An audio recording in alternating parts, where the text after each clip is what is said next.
আজ মাটন রান্না করছিলাম, তাই ভাবলাম রেসিপিটি তোমাদের সঙ্গেও শেয়ার করা যাক। তো চলো দেখে নিই রান্নাটি কিভাবে করেছি। তো প্রথমেই দেখো মাংসগুলোকে ভালোভাবে ধুয়ে নিয়েছিলাম, আর তারপরে মেরিনেটের জন্য দিয়ে দিয়েছি টক দই, হালকা একটু লবণ ও হলুদের গুঁড়ো দিয়ে ভালোভাবে মাংসটিকে মাখিয়ে আধা ঘন্টা রেস্টের জন্য রেখে দিয়েছিলাম। তারপরে কড়াইয়ের মধ্যে তেল দিয়ে দিয়েছিলাম, তেলটি গরম হয়ে গেলে কয়েকটা চিনি ফেলে দিয়েছি ও দিয়ে দিয়েছিলাম কুচনো পেঁয়াজ। পেঁয়াজটি দেওয়ার পর মনে পড়লো গোটা গরম মশলা নেই, সেই জন্য দিতে পারিনি, তো দুটো তেজপাতা ফেলে দিয়েছিলাম। তারপরে দেখো পেঁয়াজটি ভালোভাবে ভাজা হয়ে গেলে দিয়ে দিয়েছিলাম আদা ও রসুনের পেস্ট। আদা রসুনের পেস্ট দিয়ে ভালোভাবে কিছুক্ষণ কষিয়ে নিয়েছিলাম যাতে কাঁচা গন্ধটা না থাকে। তারপরে দিয়ে দিয়েছিলাম শুকনো লাল লঙ্কা, জিরে বাটা, ধনে বাটা আর পরিমাণ মতো লবণ, হলুদের গুঁড়ো, হালকা একটু লঙ্কার গুঁড়ো দিয়ে একটুখানি জল দিয়ে ভালোভাবে মশলাটাকে কষিয়ে নিয়েছিলাম। মশলার কালার দেখেই মনেই হচ্ছে যে মশলাটা খুব সুন্দরভাবে কষানো হয়েছে, মশলা থেকে তেলও ছেড়ে দিয়েছিল।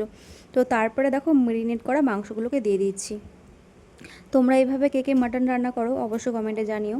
আমি এইভাবে রান্না করি, সময়ের ক্ষেত্রে প্রেশারে দিয়ে রান্না করি। তো আজকে আমি কোনো রকম প্রেশার ব্যবহার করিনি, কড়াইয়ে রান্নাটি করেছিলাম। তো দেখো মাংসগুলোকে দিয়ে ভালোভাবে মশলার সাথে মিক্স করে নিয়েছিলাম। তারপরে 4টে গোটা রসুনও ফেলে দিয়েছি। গোটা রসুন অনেকে খেতে ভালোবাসে আমাদের বাড়িতে, সেই জন্য 4টে গোটা রসুন দিয়েছিলাম।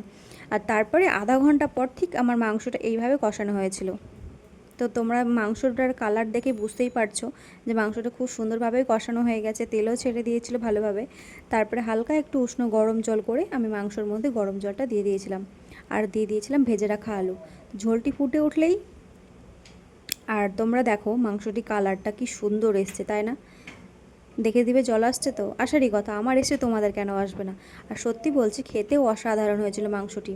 তো ভিডিওটি কার কার ভালো লাগলো অবশ্যই লাইক কমেন্ট করতে ভুলো না, আর প্লিজ আমার চ্যানেলটিকে সাবস্ক্রাইব করতে ভুলো না।